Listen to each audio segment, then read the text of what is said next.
keep it going with some blitz games here, and it looks like we're going to get a G3 opening this time. Not something you see every day, but we'll see how white wants to kind of transpose this. I'll play knight f6, bishop g2, and I think I'll play c6 here. White sometimes plays c4 here, and I think there I'll probably just accept the pawn. And there's a fun line here where you can play bishop e6. It looks super greedy from black, but you can actually try to hold on to this pawn on c4 in this very specific case. Okay, so a4. Often white plays ideas like knight a3 or queen c2 trying to pick up the pawn. And black has some cool ideas here. One is to play queen d5 to stop knight g5, and also think about playing queen c5, trying to hold on to that pawn. I think first, well, I was going to say I could play knight a6 first, but then I think knight g5 is kind of annoying. And we can come back after the game and talk about some of the theory here. So I think here queen d5 might be best. And now if knight a3, I'll play knight a6. And the knight on a6 is helpful. Not only can it come to b4, it also makes sure your queen's going to be defended on c5. And that means that white can't just go for one of these breaks after their queen's on c2, because there's going to be no pin here on your queen. Yeah, so knight e3, I think knight a6 is the move, and if queen c2, then I think it's queen c5. I know I studied this a long time ago, and it's actually pretty hard for white to get their pawn back. Okay, so they gave up on trying to hold on to the pawn, so I'm up a pawn for good now. The only question is, can I justify my awkward development? That's kind of the big question here. Here, I haven't seen this specific line before. I'm thinking maybe queen b3 is reasonable. And I think white has to trade queens. I'm just trying to calculate some of these options. Like, if you take on e6, I take your queen. Can you take on g7? But I don't fully mind that. My bishop's pretty nice there on g7, isn't it? So that's one thought. Just trying to consider all my possible options here. Could I even take on e2? If I take on e2, you take my queen, I take your queen, and make a queen. I actually kind of like this idea. I don't know if it's sound, though. You're going to take with the queen, my bishop has to move, my queen's still under attack. Let's play queen b3. I spent way too long kind of weighing my choices there. And if you take with the queen, I probably just swap queens. I think I can stay up a pawn here long term. And I don't see any immediate way white can punish me for my kind of suspicious opening play. So let's swap queens first. And you can probably take on g7. But see, if you do that, then I can take on e2 at the end. I'm feeling like we're staying up a pawn here. Hopefully my greedy bishop e6 plan paid off. Okay. Can we even throw in d takes e2? I really don't see why, well, trying to weigh my options here. I feel like we can play this, and I think we have a close to winning position, if I'm not mistaken. You have nothing. And you have a rook under attack, you have a knight under attack, and you have no way out of it. So let's go for it. Okay. And we're up quite a bit of material. Is this king going to be safe on f7? I really can't see a way for white to exploit it immediately. I guess you have knight c4, though. It's kind of annoying. I'm thinking maybe we just give back the e6 pawn, or maybe knight c7. There's lots of options to consider here. If knight c7, you probably play... Well, if you play bishop f4, we have knight d5. Okay, I'm thinking way too long, just like I always do. So let's play knight c7. I'm expecting bishop f4 and then knight d5, and you probably have a way to win your pawn back. But you'll have to give up your strong pair of bishops to do so. Something like bishop takes d5, forcing us to capture with the knight, and then you can take on e6. Okay, all right, didn't really expect that one. Let's play rook g8, intending g6, bishop g7.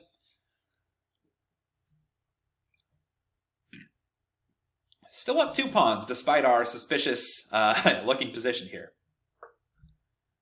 Okay. You still have no threats, I don't think. I'm even thinking about playing king f7 next before bishop g7. King f7. If you take our knight... Okay, let's go for this.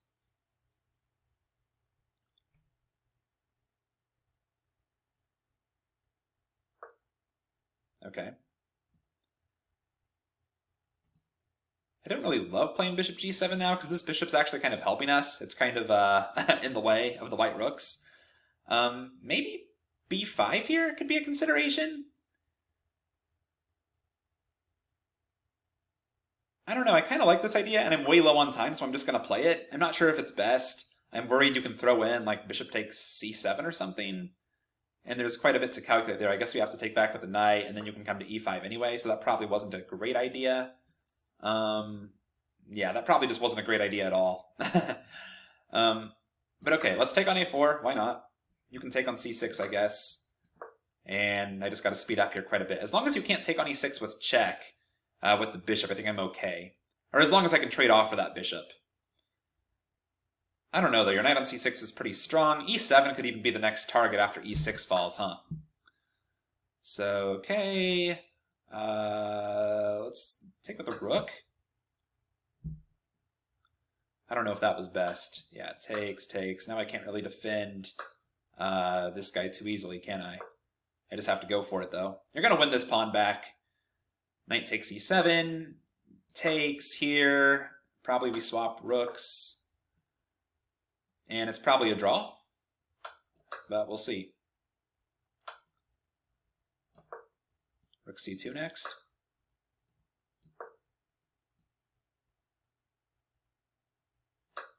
Okay, and now I have to defend this rook in game. Shouldn't be too hard, but let's see. First I want to gain back some time and play some moves quickly. And I just want to make sure white can't create like a passed pawn. Or at least if they do, it should be the only pawn left. That would help me out.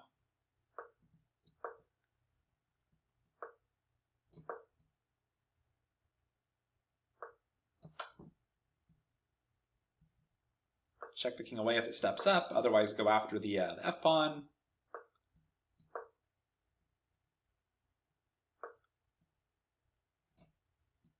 Okay, I can simplify. Okay, don't really mind that. Gaining quite a bit of time back here, back up to 28 seconds. Gotta watch out for your opponent's threats. h5 was a threat there. Target this guy. Shuffle. Shuffle. Never trade rooks.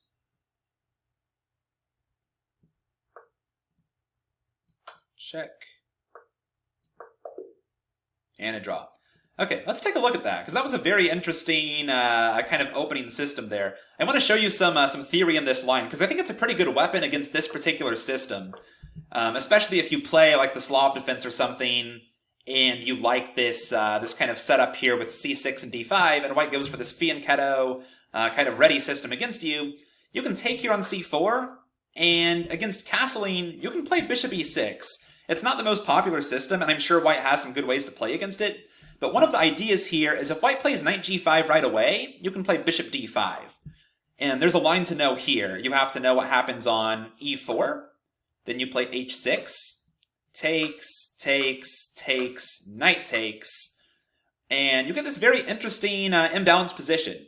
White has the pair of bishops, but black has ideas like to play even queen d3, queen h7 in some cases. Sorry, queen h7, doubling on the h5. I've seen that idea sometimes work. On queen a4 here, I think the right move is rook c8, and they can take back their pawn if they want, but then our rook's very active on the c file. They have very bad queenside development. I'm kind of curious to see how often this has been played.